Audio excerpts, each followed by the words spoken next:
Hey there, welcome back to Season 1, Episode 9 of Fascinating Founders. I'm your host, Nicole Holland, and I am thrilled to be your guide as we dive in and uncover the stories that came before the success of some of the world's most fascinating founders. Hailing from a multitude of industries and socioeconomic starts, you're going to learn what's made these fascinating men and women realize their dreams from an inspired idea to millions in revenue, disrupting, innovating, and impacting humanity for the better. You never know what's going to come up in our casual conversations, so get your notebooks ready, cozy up with a great cup of joe, and join us as I dive in to learn how these inspiring individuals have figured out how to thrive in a time where most people give up on their dreams.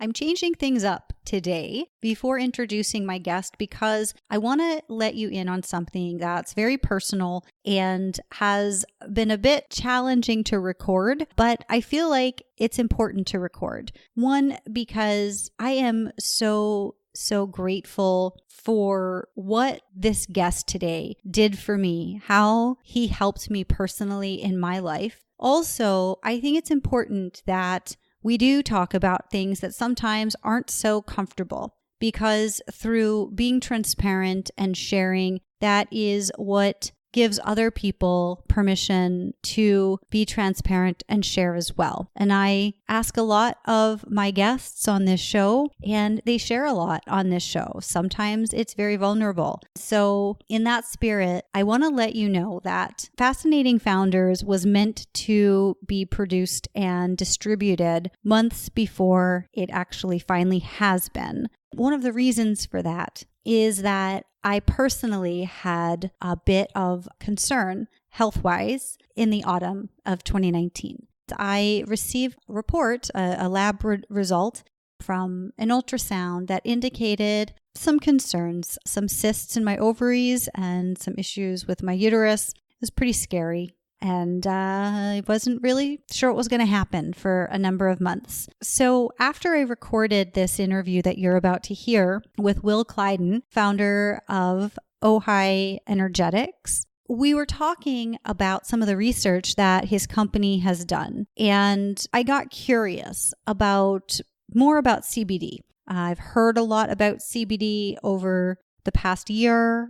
I haven't really actively taken a huge interest in it, to be completely honest with you. I had tried it. I didn't really understand the benefit, so I didn't really concern myself with it. But I asked Will, today's guest, about my situation. I really hadn't spoken to anybody about that. I kept that whole situation pretty quiet and private. Very few people up until now have actually even known it was a thing. And so I shared quite vulnerably with Will after the interview during our post chat about my situation, after asking him some questions about what they've done and what they've seen in terms of treatment for cysts and cancer and different ailments. So we chatted about it, and he recommended that I use his hemp elixir. All I cared about was getting healthy. And I believe in mind-body connection. I believe that stress and troubles can lead to real physical ailments.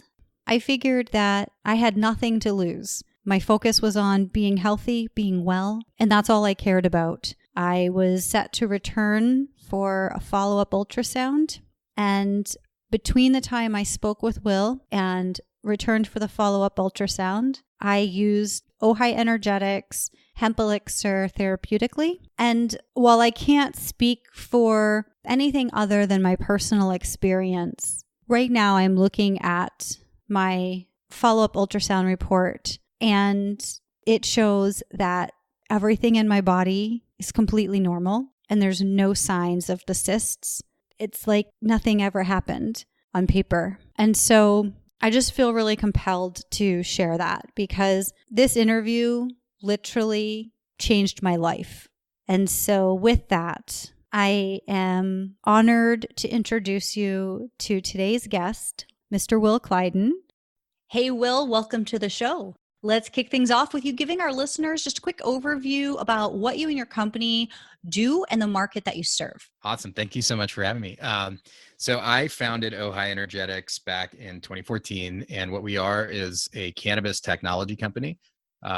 We've made a lot of innovations in the field, and cannabis as a plant has so many different uses, and we focus on innovating and providing the most efficacious technology with this plant, ranging from having 30-second onset edibles to the antidote to THC intoxication, all the way to scalable supercapacitor batteries out of the hemp stock. So a whole range of things.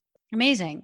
And I'm not really, I'm just becoming aware of the cannabis industry. So forgive my ignorance here and naivety, but 2014 wasn't really in stores. Like people weren't talking about CBD products at that point. Tell me about that. And also when you started the company, what was the reason behind it? Like what was the issue that you said, oh, well, this is what I want to do and this is why? Yeah. So I my brain works. I'm a systems thinker. I really am fascinated with patterns and how different things interface. And with that, I tend to be pretty good at predicting trends before they move. And in this case, back in end of 2013, I was looking for a CBD product for personal usage with like nerves and anxiety. And I thought I had to get it at a dispensary, wasn't looking to get high. And Googled it, and it ended up seeing an Amazon banner pop up with CBD. And I was quite perplexed, clicked on it, and it was fulfilled by Prime and Amazon. I went, this is very strange. Ordered it, showed up in my mailbox, and went, wow, clearly if Amazon's legal has cleared this, something's happening here that is curious. Did some due diligence. This was pre-2014 Farm Bill. So there was a loophole where it had to be from stock and stem, technically, from non-US grown hemp plants. And the hemp is a legal definition, not a botanical distinction. I looked at the ingredients, and it was filled with synthetic crap. I could not get any lab analytics on the product. Turns out that particular one would have been coming from, would legally be like toxic sludge from EPA standards with the heavy metal toxicity. They were deriving it from Chinese industrial hemp waste. And Oh my God. yeah. So I thought, well, someone's got to be making a clean organic product that I would feel good taking. And with searching, no one was. And so that was the primary catalyst. Was I wanted to create something that I felt comfortable and good taking, that I would feel good sharing with friends and family in the world.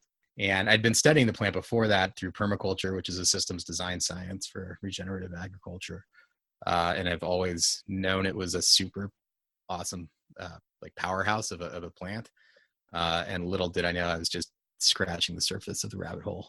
Cool. So, and why did you even know these things? I mean, can you give us a little bit of a backstory? Like, what were you doing before you recognized and decided to launch Ojai and get into the business of cannabis? Like, what was happening in your life before? Were you already an entrepreneur? Were you in? It's funny. I remember the first time I asked somehow it was in middle school, and a friend was saying, "Oh, my dad's an entrepreneur."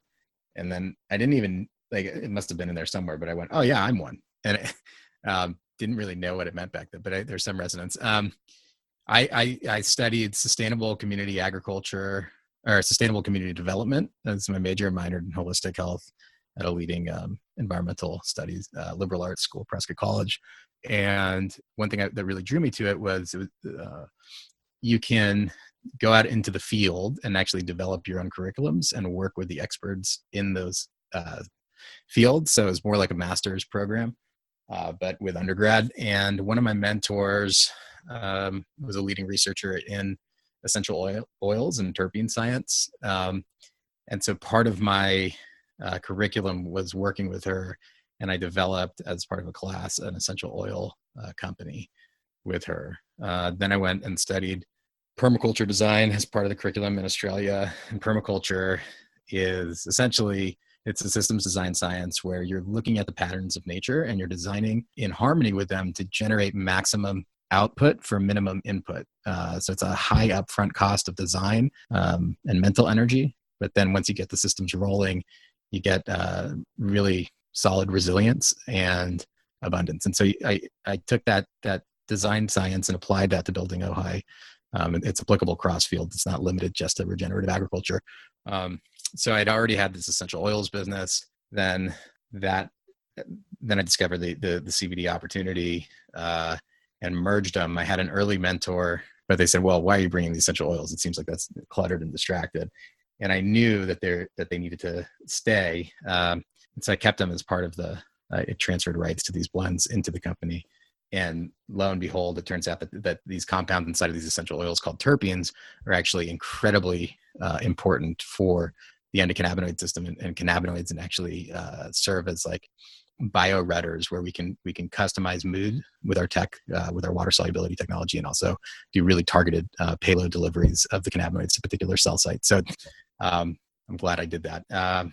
So yeah, that was, and also I wanted to generate a vehicle. I kept hearing all these awesome ideas and people wanting to start eco villages and regenerative ag communities, stories of housing developments, like the amount of people moving to golf course centered housing developments was on the decline, whereas community gardens instead of a lawn with a golf course was on the rise, stuff like that. And I wanted to like feed and participate and help catalyze. I'd like to support cool systems, and wanted to generate a vehicle to create abundance in a way that was regenerative on every level, from our products that we're offering to our structure, and to be a catalyst of good on the planet. And so that is what I set the company up as a public benefit corporation. We're one of the first public B Corps in the hemp space. And so those were the driving threads in the tapestry. Yeah. Very cool. And so you were a leader in this industry it's still a new industry on the rise. So you were earlier in, and you were doing things in a way people hadn't done before, and with mission opposed to, it sounds like, with mission opposed to just commerce in mind. So can you talk about some of as a pioneer, some of those roadblocks that maybe you ran up against with great ideas and great planning, but that maybe you ran up against holding you back from moving forward with things? Did that happen at all? Yeah. So the triple bottom line is like super, it's actually embedded in the fabric of the structure of the company. There's a charter. You can legally bind the entity with a conscience, as opposed to if you take that vehicle public, instead of legally being bound purely to maximize profits for shareholders, like including if you had to clear cut a forest just to save money, instead of having that be a legal bind, it's actually legally bound to the charter as well, that has social and environmental service. And so there's definitely, right, economists talk about externalities and unintended consequences of action. And with this, we've built in mind an operating duty to not hope for someone else to take care of them, but for us to do our best to internalize them. And so there's definitely points where it's more expensive to use only recycled paper and veggie inks. And yet simultaneously, I think people want that and would rather participate in a company that is a force of good. So that's one element. And then additionally, being in the pioneer element of this emerging industry, there's a lot of confusion of legalities. And so we had 1 year where we literally could not take anything other than checks. So merchant services was probably one of the biggest pains from being in that early phase. With that in mind, that's why I went and designed the consumer products element to run on beta and stealth, essentially. Prove with our MVP that we were changing the game, which we have and have done. And then simultaneously be building in the back end an intellectual property catalog, so that we can be in multiple sectors and have resiliency if there was industry upset and stuff like that. It's a lot of fun. It's puzzles, right? And Cool. So you have correct me if I'm wrong here, or, give us more details. So you have the front facing sort of customer product side, and yeah. can people buy that outside of your website, or is that just online? How do people get your products? Yeah. So online, and then we have a ton of inbound of like limited brick and mortar distribution, and then lots of practitioners all over the world work with us. We've got, now I've built out, we're ready to take the brand kind of out of the stealth mode. We're already recognized as leaders in the industry because our products actually work, whereas the majority of people, without our technology, people just are not getting a functional dose due to poor bioavailability or absorption and usability of the compounds. And so with that, we've got, for example, like some of the leading grocers brought me out to their headquarters to educate their legal counsel, and they're ready to pick us up. And I've built out a amazing, I've got this team now that we're ready to come in and turn the lights on with tremendous success in CPG. Our chief growth officer was the president of Naked Juice, came in when they were kind of struggling against Odwalla, and took them from 40 mil to 300 mil in under 5 years. Sold that to Pepsi. That's where our CFO met Tom. He was president, and then Alan, our CFO, was part of the private equity fund that owned Naked Juice. And then they went on to run Monster Energy's non-energy division, which is kind of funny. But that's Hubert's Lemonade and Peace Tea and brands like that. And they took that, built it up, accelerated it, sold it to Coke. And so they've got it just they're superheroes. And so they're now on board, and we're about to be in all your major big box. We've got all the relationships with the big box, and we're going to roll out with design, but big. And yeah, so right now, best bet is to find us online. And then we're also like, we've got kind of cult followings in different areas. Like we've got Michelin chefs who work with us, and we're in different coffee houses, and it's a lot of fun because we like the product actually works. And so a lot of people take CBD and they're like, I don't think it really did anything. And that makes sense because the data shows you really need about 500 milligrams of a fat-based CBD equivalent at bare minimum to properly nourish our body's endocannabinoid systems. And people aren't taking anywhere near that. They'd be drinking entire bottles, and it would be incredibly cost prohibitive. And so with our innovation of encapsulating it in water, we're able to deliver actual effective dosages for less than a cup of coffee a day. And so we've got this fractal of when someone's life is legitimately changed for the better, they tend to share it. And so we've got this just amazing word of mouth following, and that's what gets us up every day. We call it the ripple report, where we've changed a life, and then we see how that life ripples out and changes more. And we're excited to now turn the lights on and really accelerate it. Phenomenal. So awesome. I know so many people who are, who are using CBD now. It's something that we can talk about. How can my listeners, if they want to get more education on this, because I think that's a big part of what you do as well. So if they want to get more education about what you guys put out and CBD in general, as well as if they want to test out your products, anything you want my listeners to do, anything that can help them go down the rabbit hole with you, please let us know. Yeah. So we're going to be, so I've got other podcasts with different practitioners where we go like really nitty gritty into the science of the endocannabinoid system and how to properly nourish your body's endocannabinoid system and why that's important. So if you Google my name, Will Kleidon, or Ojai Energetics, you'll find that online.